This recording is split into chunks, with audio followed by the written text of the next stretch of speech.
Habari mtazamaji wa TV DLM kujumlisha 61. Bana, leo tumekutana kijana promoter wa Rumonge hapa ambaye anakuja tuelezea kazi zake anazozifanya katika kazi hii ya sanaa ya promoter, na alianzaje kazi hizi hapa na ndoto zake baada ya kuwa amehamasika kutoka kwa kijana au kwa watu wengine. Ni kijana maarufu sana hapa ambaye anasaidia jamii katika hii kata na atatuelezea mengi sana zaidi. Karibuni sana kwa kipindi.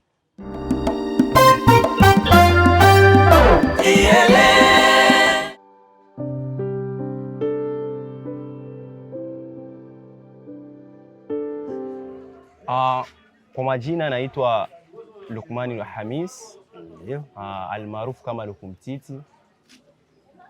Lukmani Hamis ni jina ambalo nimepewa na wazazi wangu. Ndio. Na hilo Lukumtiti ni kama vile jina la brand. Ndio. Sasa bwana, tumekuta hapa kwenye genge hili hapa. Sasa wewe kama kazi zako ni zipi? Unafanya kazi gani hapa? Kazi zangu kwanza, mimi ni promoter. Ndio. Mimi ni promoter. Ukiwa na jambo lako unahitaji liingie mjini, wewe mtafute Lukumtiti. Ndio. Ataliingiza mjini vizuri sana.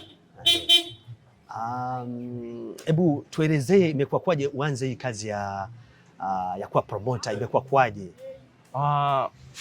Hii kazi ya kuwa promoter ni kama vile ni watu waliona ninafaa hiyo kazi, ndo wakainipa. Kwa sababu nakumbuka kuna party fulani nilifanya, ilikuwa 2022 kama sijasahau. Hiyo party nilipata watu wengi sana na nilipromote sana. Na party nyingine nilifanya kuvuvuzela, nakumbuka ilikuwa kama ni 2024 au 2023. Watu ambao nilipata ilikuwa ni tofauti sana na party zingine. Nilipata watu wengi sana. Na vile vile nilifanya party ya bye bye vacances. Ilikuwa hapa 2025. Hiyo ilikuwa Gakora. Nilikwambia kwa sera ambazo zilikuwepo hauwezi ukaamini.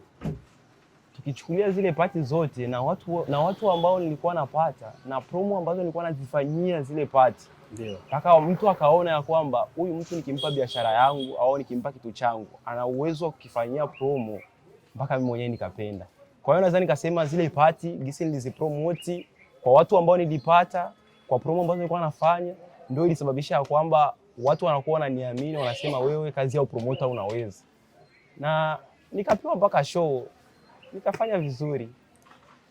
Na nini kitu hususi sana kikuvutia wewe uwe promoter? Maana najua kuna kazi zingi sana ambazo unaweza kuzifanya, lakini kwa nini uliamua kuwa promoter?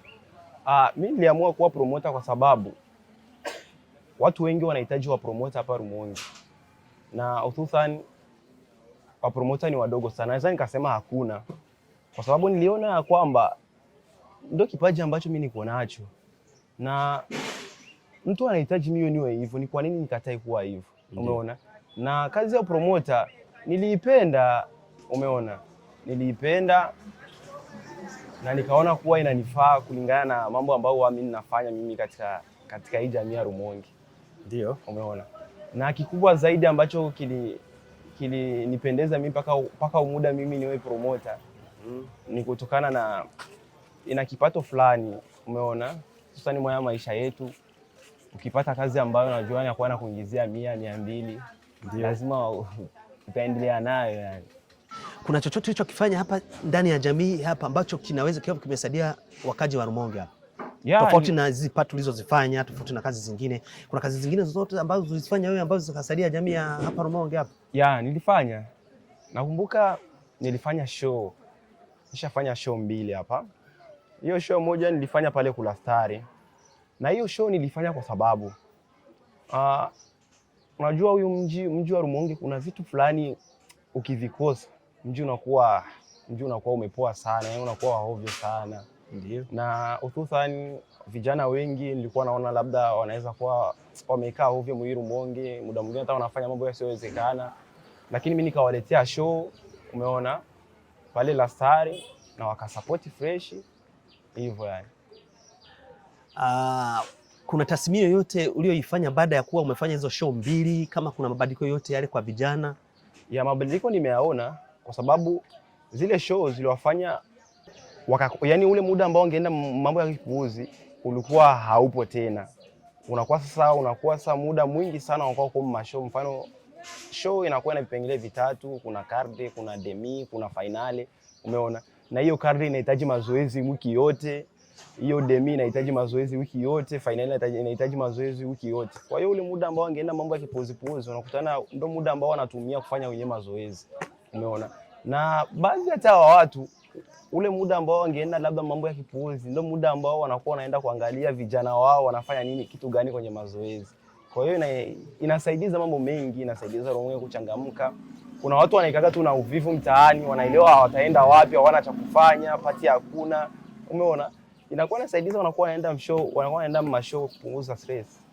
Ukitizama safari yako ulivyoanza kazi ya upromota hii hapa mpaka sasa hivi, unaona unafika kwenye kiwango gani cha safari yako? Kiwango kipo, lakini naweza nikasema sio sana kutokana na uchumi. Unajua si vijana wengi kazi wao tunaiweza, lakini tunakosa ile support, umeona? Na uwezo wetu sisi unakuwa mdogo. Laiti tungepata masponsa ambao wakutushika sisi, wakutusupport, tunaweza tukaenda juu zaidi na hapa ambapo tumo. Naweza nikasema ya kwamba jamii naweza nikasema inachukulia poa tu, kwa sababu Rumonge yetu sasa hivi imeendelea, sio kama vile mwanzo.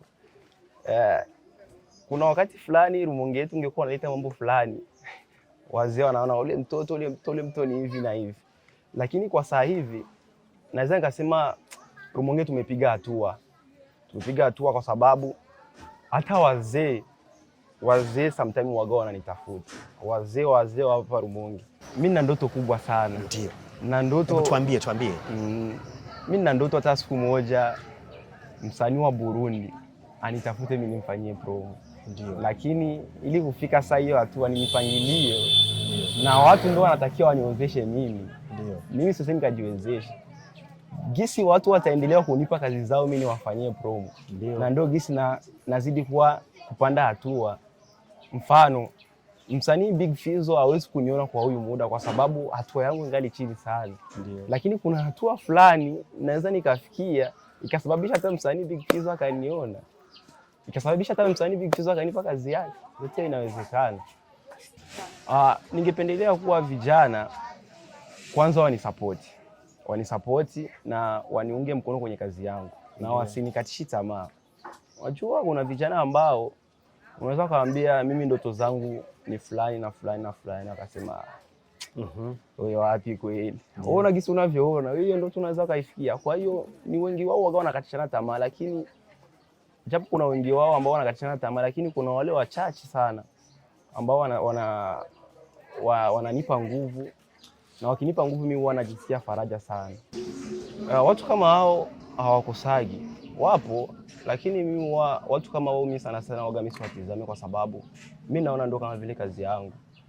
Isitoshe, mfano show ambazo tunafanya, hizi show tunafanya kama vile biashara, japo inasaidiza kuhusu vijana, lakini kama vile biashara. Mfano umeweka vipengele vitatu, card, demi, finale, labda kuingia ni franga ya 2000 kwenye card, umeona? Demi unaingia kwenye franga 2000, finale labda unaingia kwenye franga 3000.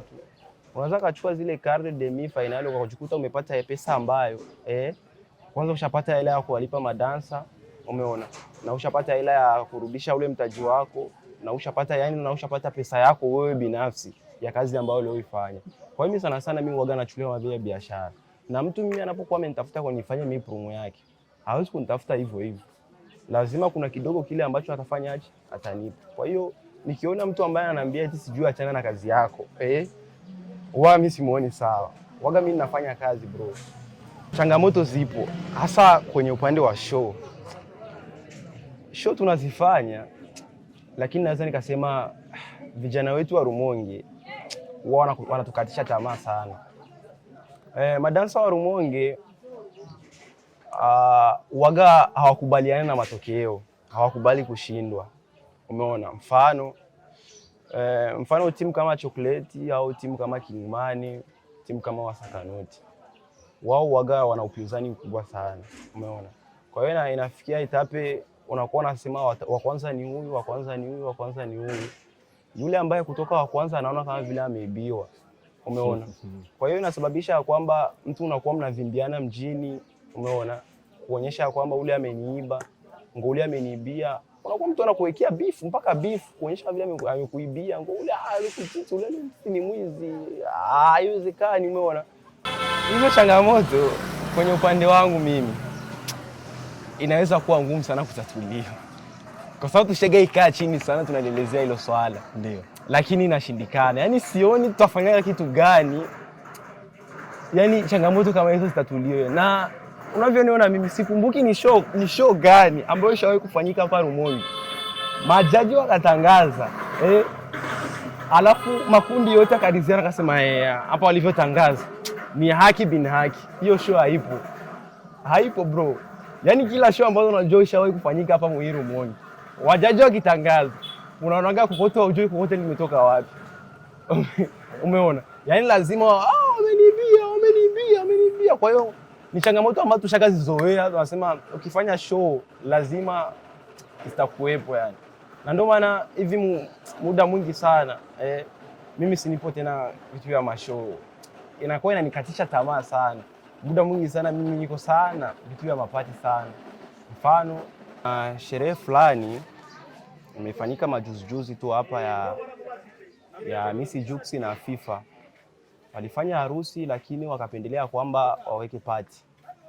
Party hiyo itakuwa tarehe 25 na itakuwa hapa Rumonge. Maana tushazoea party nyingi sana zinakuwa hapa Rumonge. Tumeona tubadilishe upepo kidogo. Hiyo party lazima tuende Nyanza.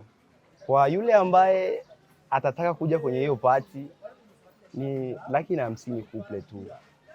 Hiyo 150 mzee, gari humo kwenda Nyanza, kulala humo tunakukodia gari sisi, ushe kama zote. Yaani itakuwa sio enjoy la kutosha yani. Kama unavyoona hapo, ofisi yangu hiyo hapo, ni salon, na muda wote mara nyingi sana mimi nakuga niko hapo. Hata nisipokuwepo hapo, kuna wafanyakazi zangu hapo, unaweza wakanitafuta kwa wao, wakanipigia simu. Kwanza mara nyingi sana mimi nakuwa niko hapo. Na mtu yote ambaye anahitaji kunitafuta, yeye aje tu hapa mara tatu. Sasa bwana, kuna watazamaji wa TV DLM kujumlisha 61 ambao wanakutizama, wanakusikiliza. Nini wito wako kwa wasikilizaji hao au watazamaji na wapenzi wako wa kazi zako? Cha kuwaomba tu kama wanavyonisikia muda huu wanisapoti kunako kazi zangu. Na kazi zangu nyingi waga napenda sana kuziposti kwenye akaunti ya Facebook au TikTok. Umeona? Nilukumtiti waingie kunisapoti tu hivyo yani. Umesikia kijana alivyoanza ndoto zake za upromota na alituelezea kuhusiana na swala la changamoto ambazo kuna nazo kwenye jamii hususan katika kazi zake za upromota. Endelea kufuata TV ya DLM kujumlisha 61. Kwenye mitambo mlikuwa na Java K, kwenye Mike Celestine Dominic. DLM.